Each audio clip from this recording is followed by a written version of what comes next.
Oh, my ears. Ugh. Anyways, this is Home Alone 2 Lost in New York, but you can obviously see the title.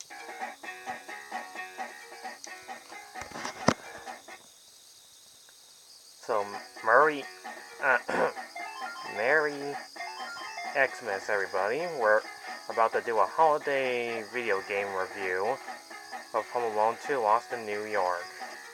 I heard lots of people think this game is kinda bad, and most of them say it's actually pretty good.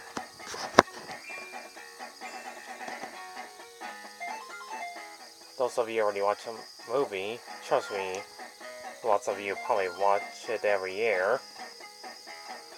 It's actually a pretty good movie. I won't explain too much. Sort of a little bit. Like in the last movie, Home Alone, Kevin ends up in New York City, separated from his family, and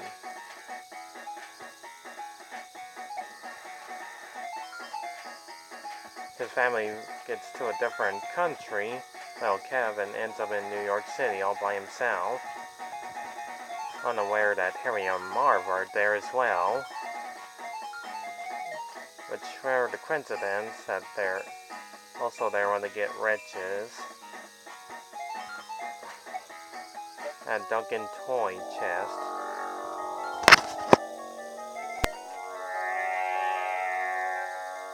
And, oh, my ears. You might have to watch the entire movie for yourself if you think it's good or bad. Anyways, here's the Sega Genesis. It's based off the movie.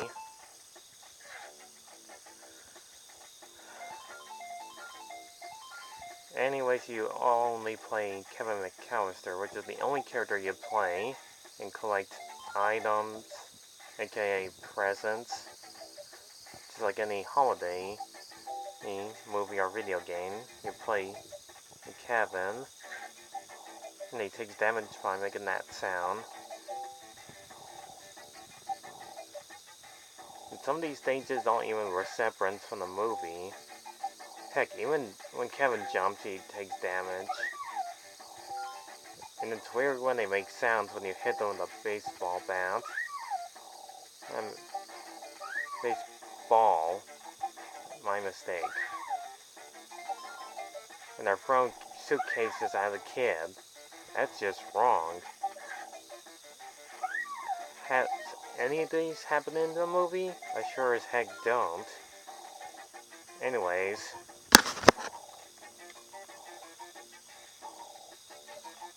The graphics in this game are actually alright, I guess. If you can stand the music playing. The sound of the soundtrack, part of it sounds like farting sounds.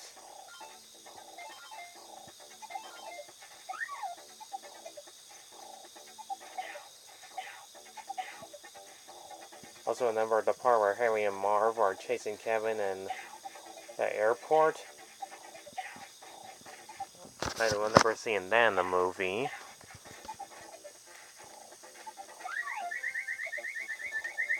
Anyways, your only weapon is a slingshot, and I'll just skip ahead.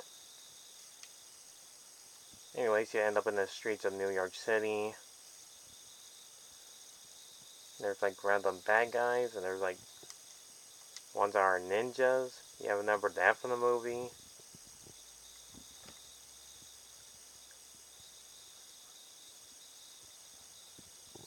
Anyways, like any platforming game you've seen all before already, you jump up and grab onto a ring and hook to move to the other side.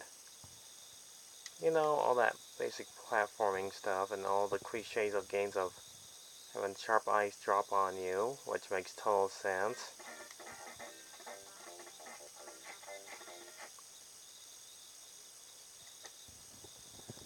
Well, again, like in the movie, you do pick up weapons, different type of weapons.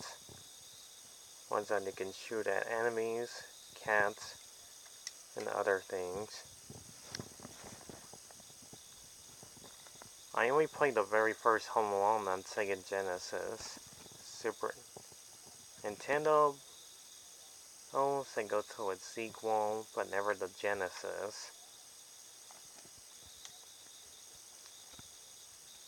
Anyhow, you go to Duncan Choice Chess as a stage. And you have to go through the beginning and towards the end of the stage while avoiding dangerous toys that come to life for some reason. And you have to do your best to avoid them.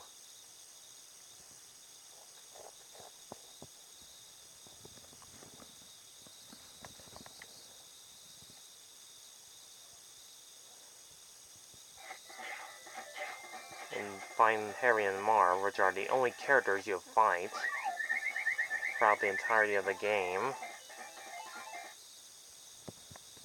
And there's some high scores would serve no purpose if you earn enough lives. If you use up all those lives, the game is over. Back to the beginning. Anyhow, you still continue, most likely part of New York City. You finally end up in an abandoned house where you do set up the traps. That's for Harry and Marv.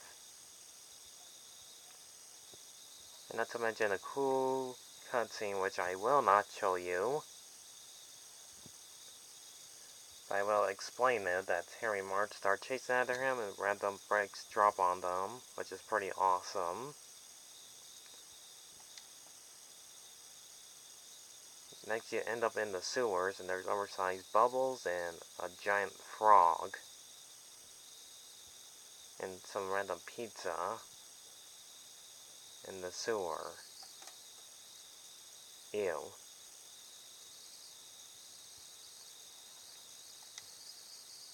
And the final stage is basically at the Central Park.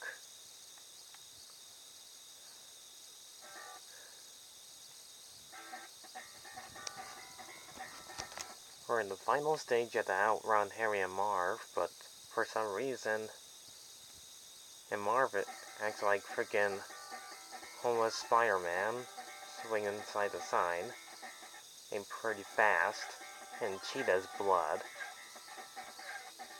And to make matters worse, there's a bunch of ninjas everywhere.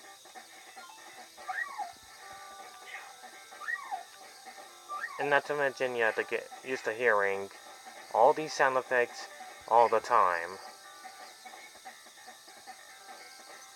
This game does have minor problems.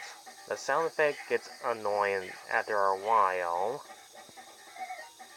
And every time you hit Harry and Marv, they always make that sound, or Kevin takes damage, and a bunch of random crows keep dropping snowballs at you. Not to mention, music sounds too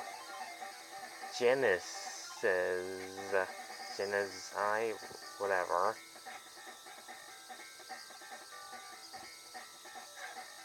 And this game is really short. Unlike the Super Nintendo, it does take a little bit longer to get to the end. Anyways, you get to the Pigeon Lady. And finally defeat Harry and Marv. And this is how the game ends. It just ends there. See the wet, sticky bandits get carried away by the Pigeon Lady's, well, pigeons.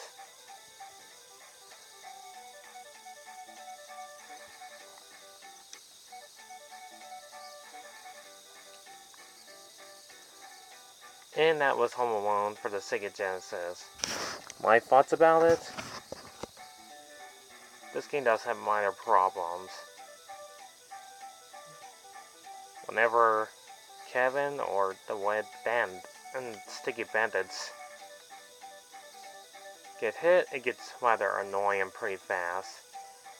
I don't got much else to say about the music, it just gets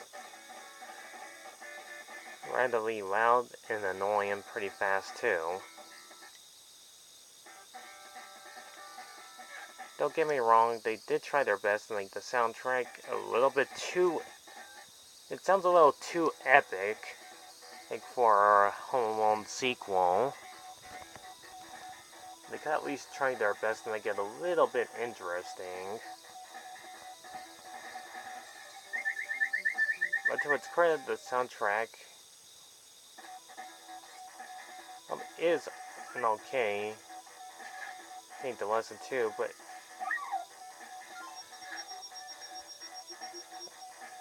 yeah. All I can say is Home Alone 2 is not the worst game out there. Trust me, I reviewed like almost worse games. It's months ago. Well, besides Ghostbusters, there's for the NES, which most of you haven't watched. What's on my channel. And so the 2016 one.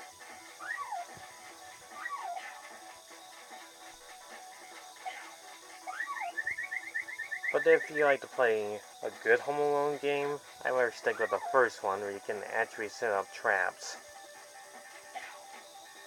This one does not do that. Even though I did say it last minutes ago, but he does it on screen that you don't use the traps.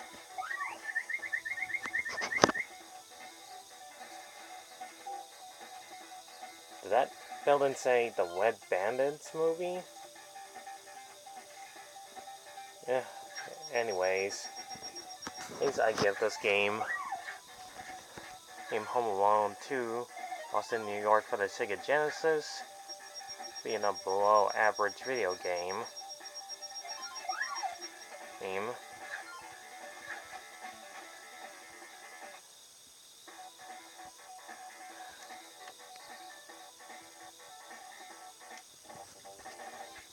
Of 5 out of 10.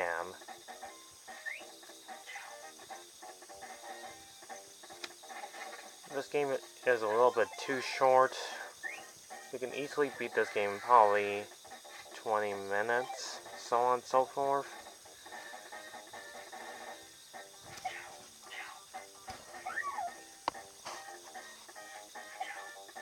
So, have a very early holidays, folks.